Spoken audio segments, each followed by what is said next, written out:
Hello, I'm Wanjide, and this is my evaluation for Unit 37 Advertising Production. So, we were given a brief to create an advert for a co-assistant alcoholic beverage.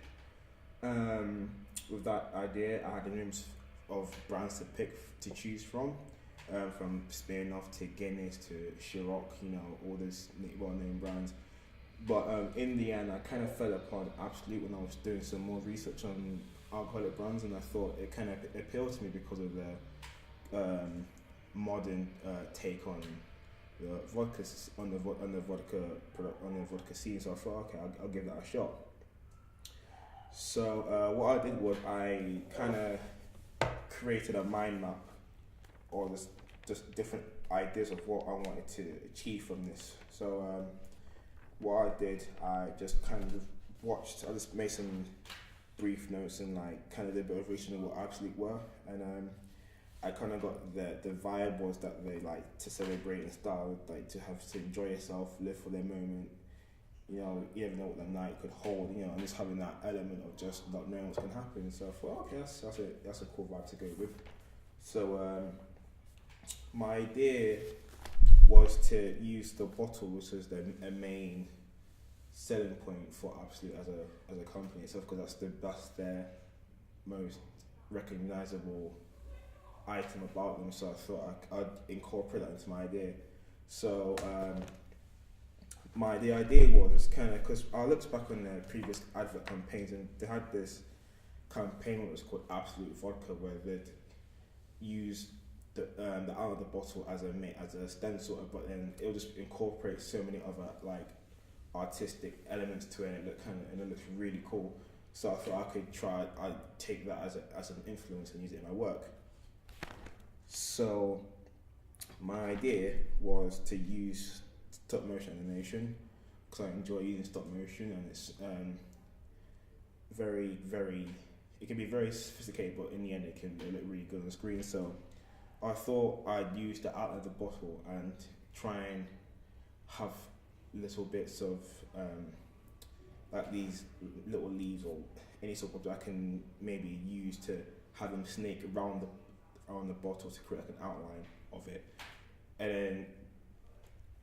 then Greg told me an idea of a technique called chroma key, which is kind of like green screen, where I'm able to film one part and then I could try and move an image within inside the bottle. And what I did was just I made a blue paper cutout of the bottle, and filmed the outside section first, and then I would take that out and kind of like draw a faint stencil of the outside, so that I can able to have a guideline of where I was going to animate the second stage of it on the inside.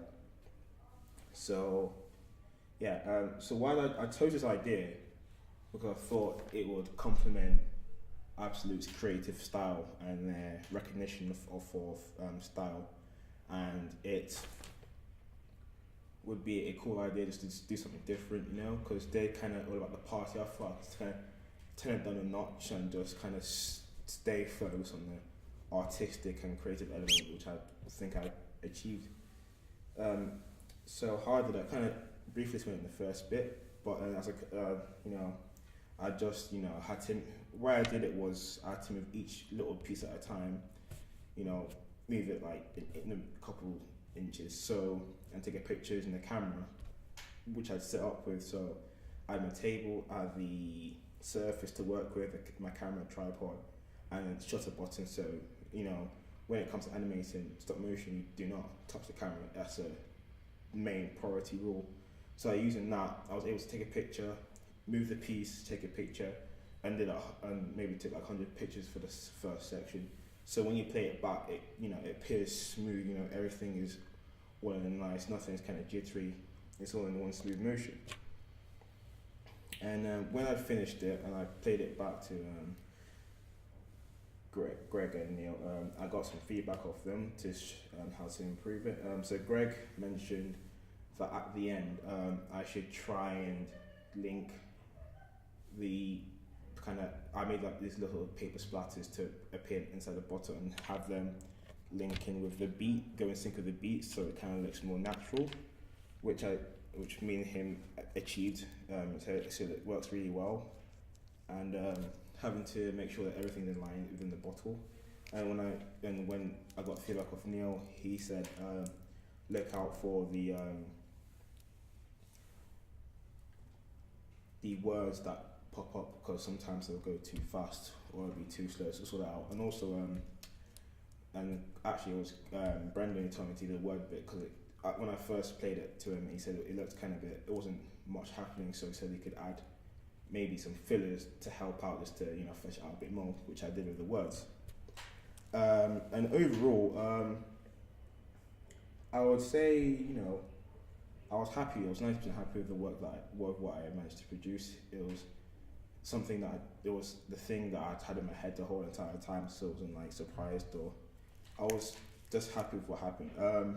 But really, I'm 90% happy with it. The other 10% is due to the fact that it wasn't as clean as I wanted it to be initially.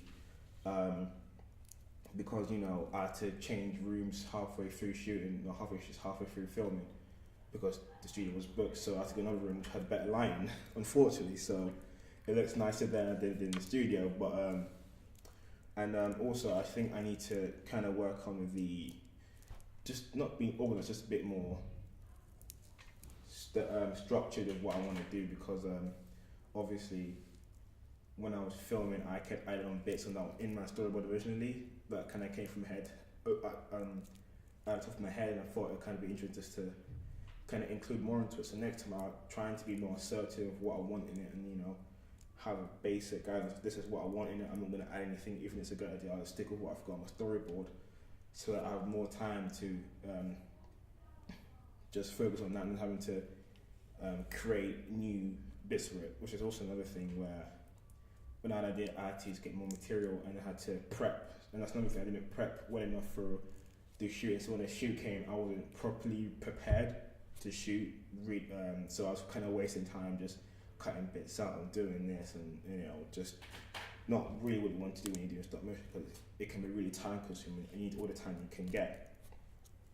So overall, I think I'm happy with what I've achieved, and if I do it again, I'll just make sure, be more prepared, have the prep on time, just be more structured in my storyboard. And that is my conclusion to my evaluation for Unit 37 advertising production.